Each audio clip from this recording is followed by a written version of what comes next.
उसी पे है कि आप बगल में देख रहे होंगे कि पति पत्नी बीमार हैं, घर में बच्चे बीमार हैं, घर कुछ लोग जो है मजदूरी करके अपना जीवन यापन कर रहे हैं। बीच में कुछ कपड़ा की वजह से लोग बिना कपड़ा के रह रहे हैं। तो ये चीज़ दर्शाया गया है कि हम लोग किस दौर से गुजरे हैं इस कोरोना काल में, जो दौर उसको दर्शाया गया है। राजा दल के अंदर बनाई जा रही है दोस्तों, और ये मैं अंडरग्राउंड दिखा रहा हूँ आपको, कितना सुंदर बनाया जा रहा है। ये जो कि कलकत्ता के अंदर आपको ये दिखा रहा हूँ,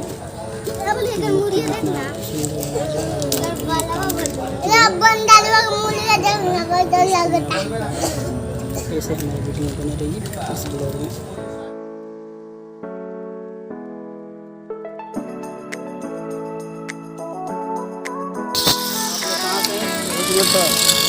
कहाँ से आप लोग?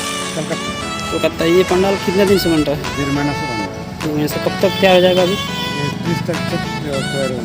आपका नाम क्या है? विमल। ओके, ये कौन सा पंडाल बन रहा है? कलकत्ता का पंडाल बन रहा है। ओके, बहुत धन्यवाद आपको बताने के लिए। ठीक है, अपना काम कीजिए। ये अभी मैं दिखा रहा हूँ राजा दल बन रहा है। गोपालगंज जिले का नंबर 1 राजा दल, जिले का नंबर 1 राजा दल बन रहा है। आप लोग को मैं दिखा रहा हूँ, बहुत ही ज़बरदस्त और भव्य मंदिर। ये 2 साल कोरोना काल में बना था, अभी ये बन रहा है।